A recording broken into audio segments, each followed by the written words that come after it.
All right, Gary, what are we playing this week? Well, Cole, here we are at the carnival. Ooh. And what I have here is that game where you take the squirt gun and you just load up the clown's mouth. Mm. You know what I'm talking about? All the way to the top. Yeah. And these balloons that are on top of these clowns are very sick, and they've got a very specific encephalitis. And I put a game inside each of these balloons. So I got me here and 8 of my rowdy large friends. And whoever wins, that balloon pops from squirting the squirt gun into clown mouth. Provide game random. Okay, cool. Yeah. You've been exposed to the carnival for too long. You're if you do not speak in barks, then your language is degrading. I got that carny DNA. Yeah, just start every sentence with step right up, and you'll be able to talk normal for a while. Love it when people... Okay. Step right up and grab a squirt gun. Step right up. Fill the clown's mouth with your sweet, sweet cold water. Okay. All right. Here we go. All right. Hey, rowdy boys. Let's do it. You know, this game isn't very fun once you once you hit it. Like, you just have to hold it still. Like... It's really a game about how calibrated your gun is. Like it's basically a lottery to how calibrated your gun. Oh, it looks like Torbo got it. Hey, Torb. Good work. They don't talk. No, of course they do. Yeah, my rowdy friends don't talk. Those guys, they don't talk. Here, let me look inside the balloon. Oh, it's the resident's bad day on the Midway. Torbo, you done fucked. Torbo.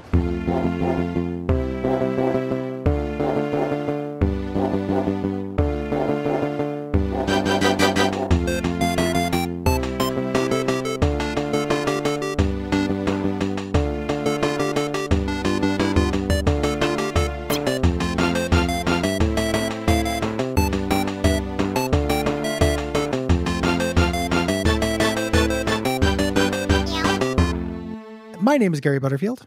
My name is Cole Ross. And welcome down to Suffering. Cole, if I'm not allowed to stretch my foreskin over my head, neither are you. End of discussion. But Gary! Stretch. Boing.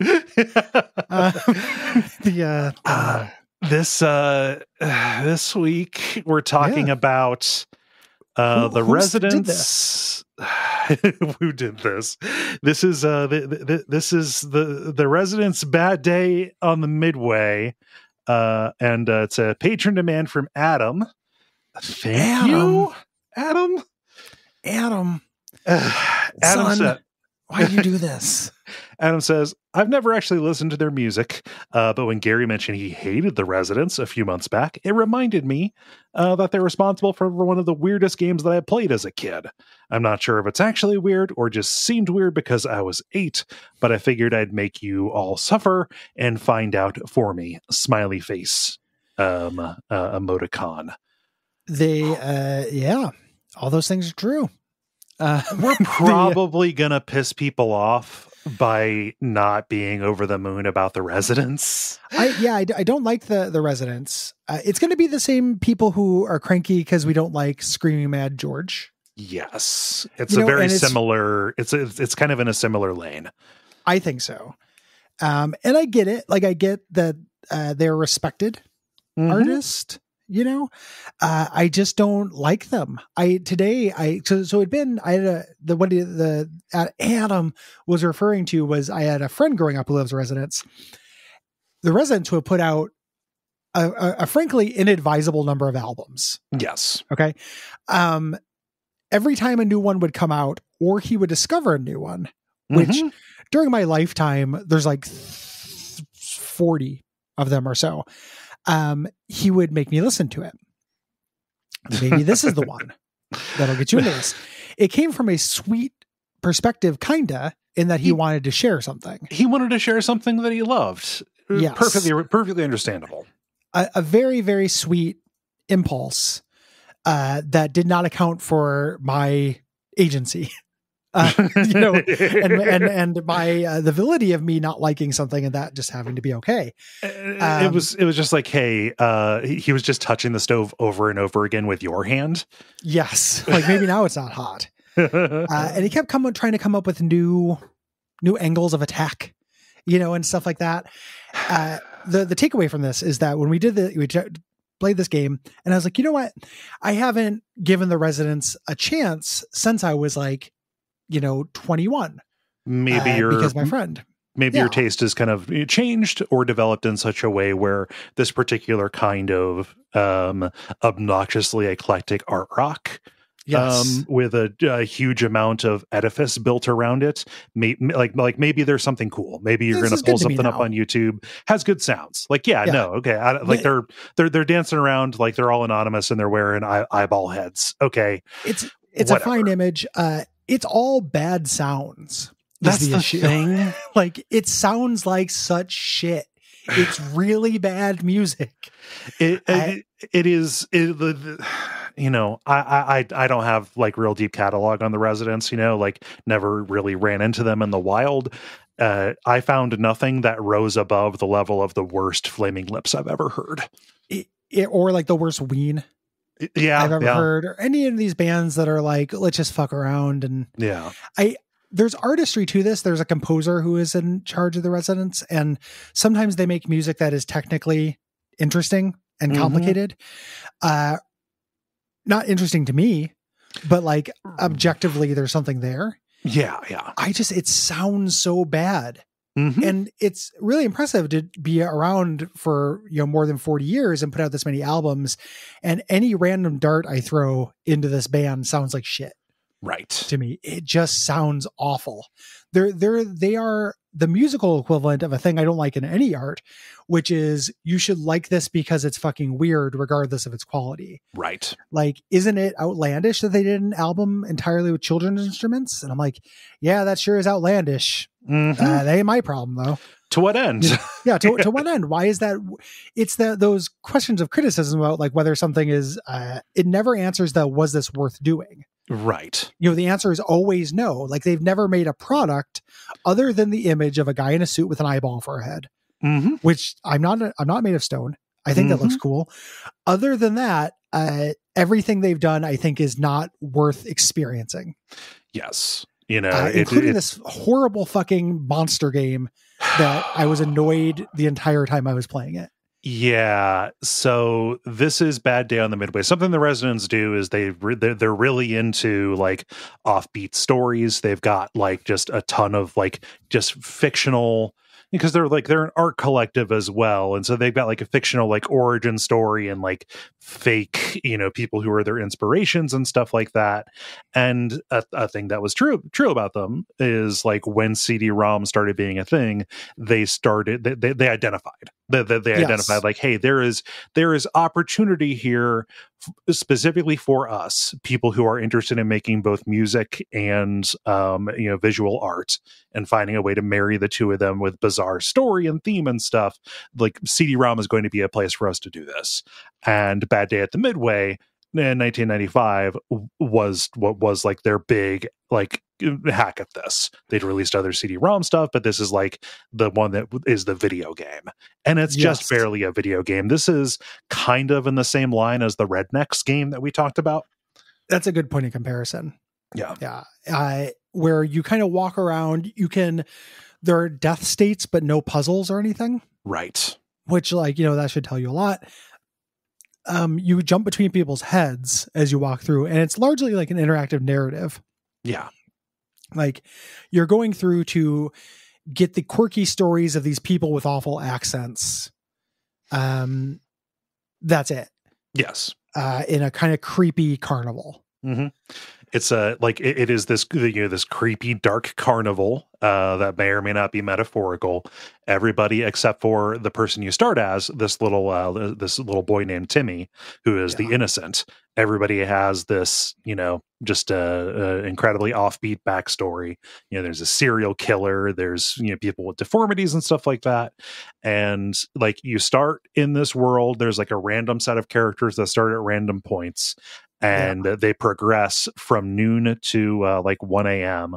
And depending on who they see and like where they go, their stories will advance in different ways. So this is branching kinda, but it's by like an RNG more than anything. Yes. I mean, not more than anything. It is an RNG. It's got nothing to do with what you do.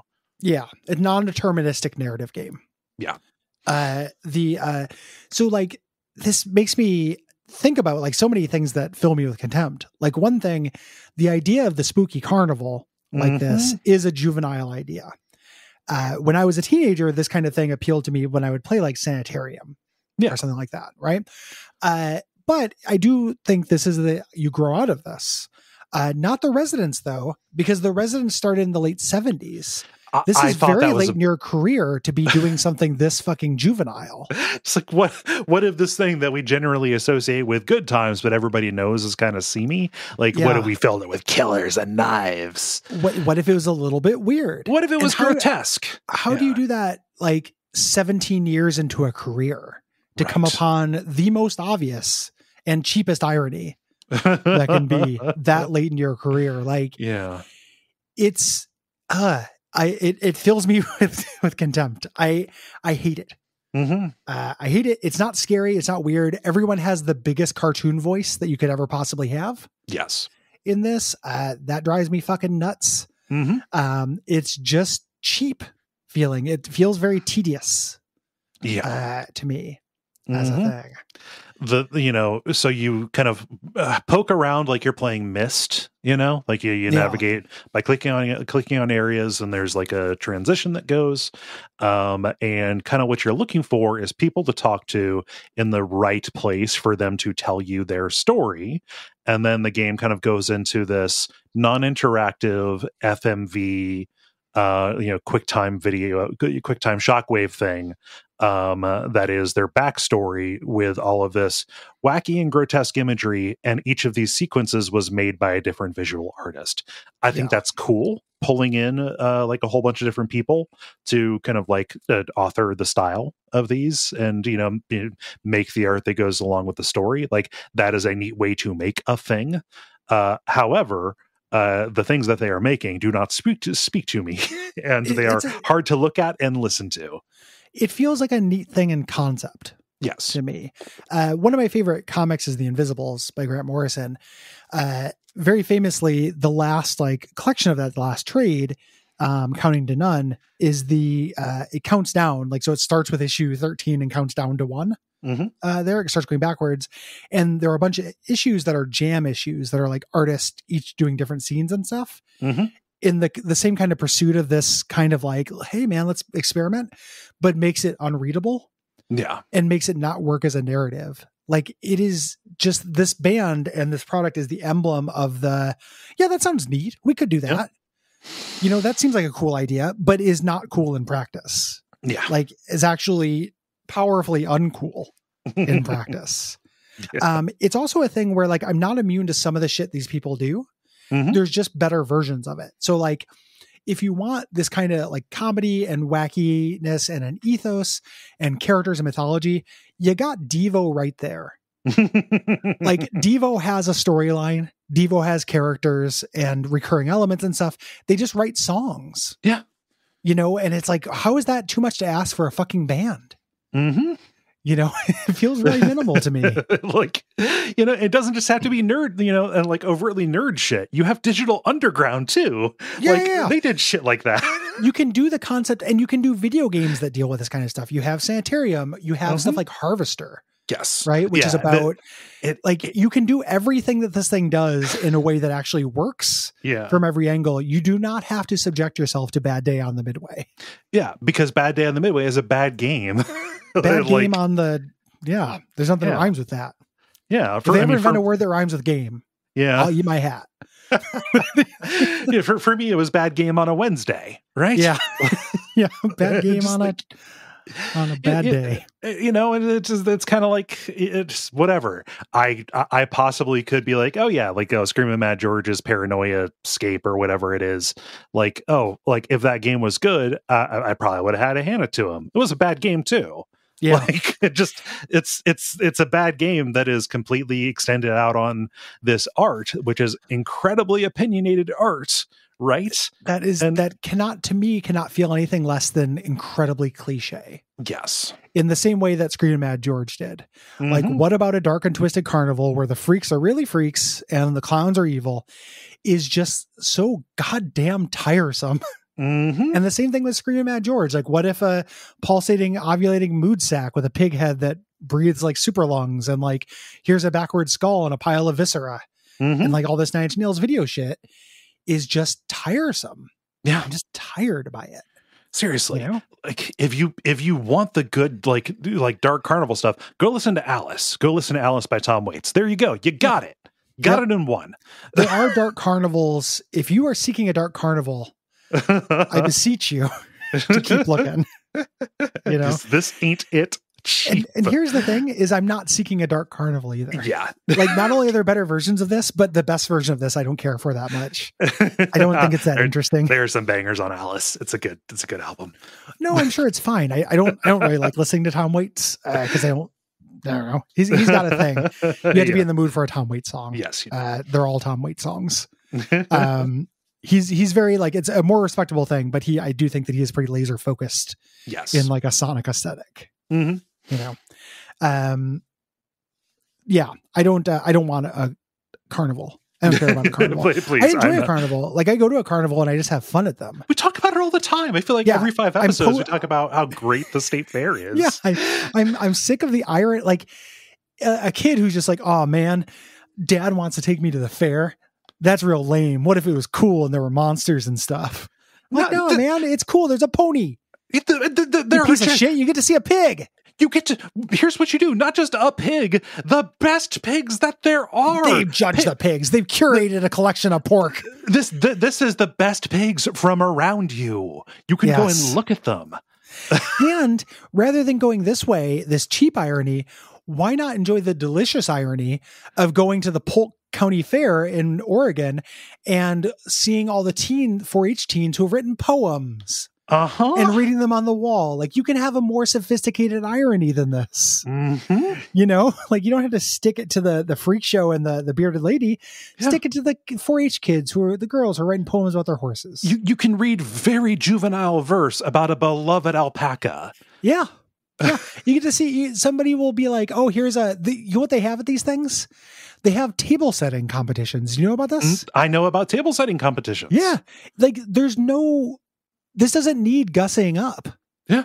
You know, like it's already all the things you could ever want, ironically and non-ironically. Yeah. You know, it's just a good time. Free yourself. I mean, even like the stereotypical stuff, like, I don't know, I probably wouldn't wear a shirt about it, but something about a tractor pull, like, you know, you can just kind of be there, just like, and it's just one of those things where like you kind of, you know, for me, you have to be able to appreciate like anything that is just where the only response is, hell yeah, brother. You know? Well, and it's also, I can appreciate anything I didn't do the day before. Yeah, true. You know, like if you are so dead inside that like, you know, oh, a carnival, like I'm going to go there and just see some spectacle, and you can't get joy out of it on any level. On its own, like that's very sad to me. I am very sorry. Yeah, I understand if you're not like just going along with it on the surface, right? You know, but if you have not developed the antibodies to find fun in the real world, like you have a lot of problems. I think. Yeah. It's one of the first things you should learn to do is like find some fun. Yes. And if you can't, you know, go to a place where they're going to show you a series of weird, like you get to see people's conceptions of what they think should go on the outside of the worst haunted house you've ever been in. Yep. And those drawings are all amazing. They're all miracles, every single one of them. As far as I know, they don't come out of a factory like that. I think that they come out, they're blanks. They're like these things, like the actual like structure of them and the like bits and pieces of the thing are standard, right? But then they get to be made their own by the company. They're all it's an aesthetic that is entirely united by, oh, I know a guy who could do that. Yeah. And that is not something that needs to be taken down a peg, residents. Mm-hmm. Like that's a good thing, actually. Yeah. You know, just The sickness at the center of the fair. Like it's like, oh, the carnival games, they're all crooked. They're taking kids' money. No, it's not beautiful, but it's a thing where like, oh, like you're going there to take part in a show. It is a shared lie that we all engage, that we just all indulge for a little bit. Yeah, you know, you pay a certain amount of money and you get a nice day out of it. You know, it's like, and then you go home and you move on. Or you make 45 years of unlistenable music, like for the next half of a lifetime, a good lifetime, a generous lifetime. Mm-hmm. You just go and I hate this band. And the nice thing about this showing up on Abject Suffering, this band and this attitude, was it like renewing the license on my hate. Like I just I re-upped my anytime hate for this. Because I hadn't thought about the Residents in a while. Yeah. I'm like, fuck these guys, man. Mm-hmm. Like, and Sonata, fuck out of here with that shit. Yeah. Interestingly, there's a novel based on this this game that only I think 160 copies were made. Of course. Or something like that. Or something, no, 750 copies. It's 160 pages. Okay. But like absurdly low print run of it in the initial thing. Has it been preserved? Yeah, they can we get rid of every last copy? Yeah, has it been preserved? And can we please read it? No, it's around. It got a pocket book got published in 2020 by something called Anti Book Club. I love art. I hope that's clear from like my career, but there is a certain type of artist who does shit like this that I find immensely tiring. Yeah. Like a capital A artist who like I feel is not concerned, like is just concerned with experimentation and not expression, in a way that is meaningful to me. I don't know. Yeah, I don't. I definitely agree. Like you want to say that kind of person and that kind of art only exists in parody. Yeah. Right. Like, this is a person who is pretty maligned, but also I don't care for her music. And, a lot of the art seems actually kind of shallow to me, but like, a Yoko Ono. Right. Sure. Yes. Yeah. And Yoko Ono has some good songs. Yes. I've heard good Yoko Ono songs, and I've also seen Yoko Ono art pieces that I thought were good. Yes. I don't think that the ratio ideas. is not in her favor, for me at least. Yeah. And I'm not here to like talk shit about Yoko Ono. Nope. Like it's not for me necessarily. Yes. It's on a continuum that the other end of it is the Residents. Yes. It's on this continuum. And, like just speaking about it in parody, the cultural niche, the cultural niche that Yoko Ono exists in, right, is where this is, and you want to say, oh, obviously that's not going to be happening. Like just thinking it's way too much. No, it exists and it is out there, and it is at least successful enough or supported enough where they have made 40 plus albums. Yeah, and these are the crown winners of this. Yeah. The thing, because there are a lot of people who are engaging in this kind of stuff who don't make it. And I think that they look at this, they're like, I love the Residents. I'm going to put out some music inspired by the Residents, which is like, feels like a career death sentence. Yeah. To me, and just isn't going to work for you. I don't understand the metrics by which something like this succeeds or fails. Yeah. Because it's got nothing to do with any traditional metric. It feels arbitrary to me. Mm-hmm. And you'd be like, oh, that makes you sound like an old man. These guys are older than I am. Like, I mean, like, sure, I guess that is an old man opinion, but also like, this isn't new. Yeah. Can we also talk for a second about how visually unpleasant this fucking game is? Yeah. Even just aside, it's so fucking ugly. And like, it's a little bit like making fun of a clown because it feels very much like it is intentional. And that I think is a little bit, could be called a canny thing. We're just like, oh yeah, we want to make something fucked up and weird. So like, let's lean into the uncanny. Like all we're capable of is making stuff that, looks, unnatural and bad. So here's the way our characters look and sound. So here we go. Doesn't change the fact that it is really hard to look at in the way that the Residents' music is very hard to listen to because the sounds are bad. Intentionality is not something that you that fixes everything. It's an explanation, not an excuse. Yes. And it's cool that this is intentional. It's a good idea, I guess. But there's a way to make something look grotesque that is also compelling. Yes. Like you can do grotesque isn't enough. Like this whole thing is full of not enough. Like you can do something that's weird, but is also artful and produces value. You can do something that's grotesque that's also artful and has value. It just doesn't do that second bit. Right. Like where there's quality. Yeah. Dude, it's gotta be quality on my end, or no deal. No fucking deal. No fucking deal, man. Yeah. This got my blood up. So success on behalf of Adam. Because this did frustrate me. I was just real. I was very disappointed that there was no game to this. Yeah, that it was just a museum space to walk around in. I would have killed for Bad Day on the Midway shitty SNES platformer. That just in terms of like playing that instead. Yeah. That'd been all right. Just nothing to get in the way between me and this art. Yeah. Real weird. Another point of comparison to this is we just did Strangeland. We did, right? Yeah. Which is like not a game that I'm in love with, but I think succeeds so much more than this, like on a order of magnitude. Oh God, yes. Of doing the same kind of like, what about a dark carnival? I just, indeed. Yeah. Yeah. It is a good image though. The eyeball. Like that's pretty cool. You gotta take your hat off to him. Yeah. Gotta take your hat off and put it onto a gigantic eyeball. Yes. They hit on that early and they hit it hard, and that is fine. And it's also like more whimsical than anything about, I don't know. Yeah, that's true too.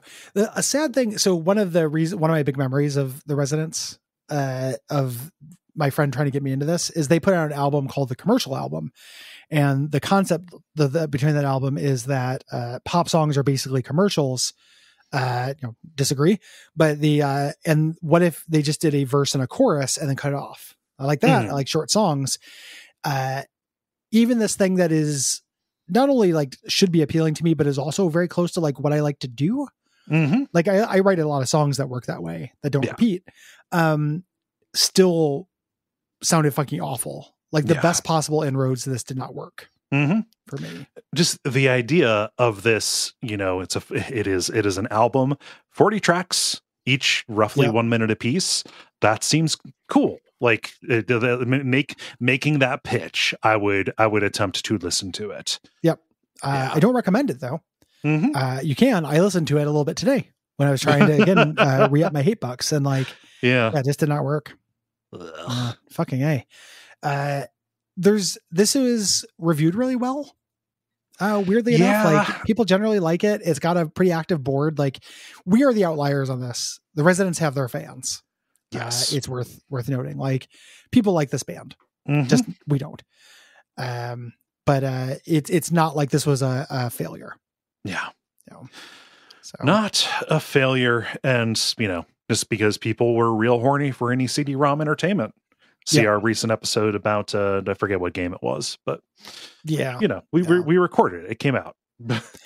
It's what we do. Somebody on the message board is like going to have to claim this board out of sheer awesome. Just the internet is diminished language. Epic. Incredibly epic take, dude. Jesus. Well, we got 5 minutes. Let's put 5 minutes on the clock and free associate, and then Gary, we don't have to do this. We don't have 5 minutes. But we don't have 5 minutes. No. Oh, excellent. Yeah. So weird episode, just cranky. Yep. But I don't know what else we're gonna get out of this. It's just they did an album called Third Reich and Roll. Yeah. That's the first video that popped up when I searched for them was like Third Reich or like Third Riker or something like that. And it's just the same unlistenable nonsense they always do. Yeah. Like baby cartoon voices and like plinky toy instruments, and fucking sucks, man. It's the bummer. Like, this shit sucks. I'm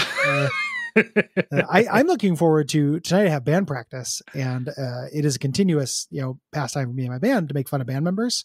And I'm looking forward to rolling the dice and being, because I don't think we ever talked about the residents. So I had to be like, hey guys, residents, right?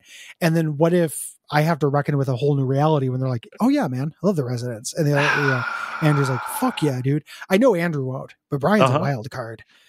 He might dig it. Yeah. So I don't know. Do you want to gamble? Ooh, do you want to put a bet and I'll report back on the next episode?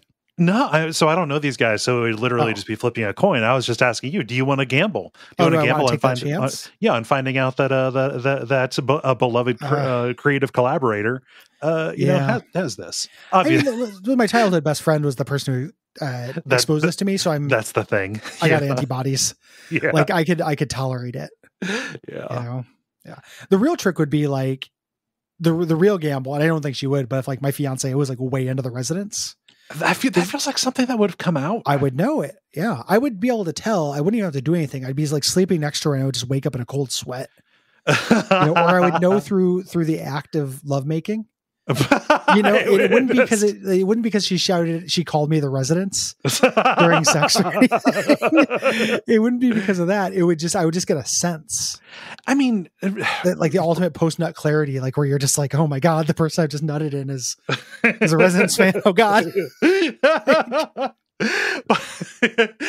I'm thinking more from a standpoint of someone like you who values music so much. It's one of the main things for you, right? The music. Yeah. Anybody important to you, to develop a relationship probably would need to have conversations about music. And it's right? not one-to-one. Like I accept tons of people who I love and respect like music that's not for me. I'm not that. That judgy. I'm not even saying that. I'm just saying it would have come out because in your conversations, like I don't know that you could have a conversation with a juggalo about music for any amount of time and have that stay secret, right? And that's the thing. This is not very far removed from juggalo, music to me. Like it is. If you put a gun to my head and you're like, here, listen to this ICP album. Or listen to this Residents album, I don't know which one I would choose. Yeah. I mean, the Juggalo stuff probably might be funny, depending. You might get a whole bunch of homophobia, but they've apparently gotten right about that. So it's a real roulette. Not so much homophobia in the Residents, but it's probably musically harder to listen to. Yeah. Just like a dying circus sounds. Like, all right, I'm going to go lift weights. Fuck this shit. If you like this show, suck my dick, and I'm gonna go. Whoa. Okay, let me pump the brakes. If you like the show, thank you very much. Thank you, Adam, for being a patron. We appreciate you. And thank you to the residents, most of all. Go to patreon.com/Duckfeed.tv and there you can support us and get a bunch of cool stuff in return. We really appreciate it. If you cannot do that, we understand. You can also do ratings or reviews, and we appreciate it if you do that and spread the word. Obviously, that's all. Yes, we would love that. And if you're a huge Residents fan, I have no contempt for you. As I mentioned, all-time best friends, big Residents fan. I just feel very strongly about them, but don't feel very strongly about you. And then you can also listen to other episodes. That'd be awesome. And other than that, what should they do? Until next time, we will shoot you. Was a greater intro for a while. If it was still a thing, we never stopped shooting you would have been a great outro. Crying smiley face.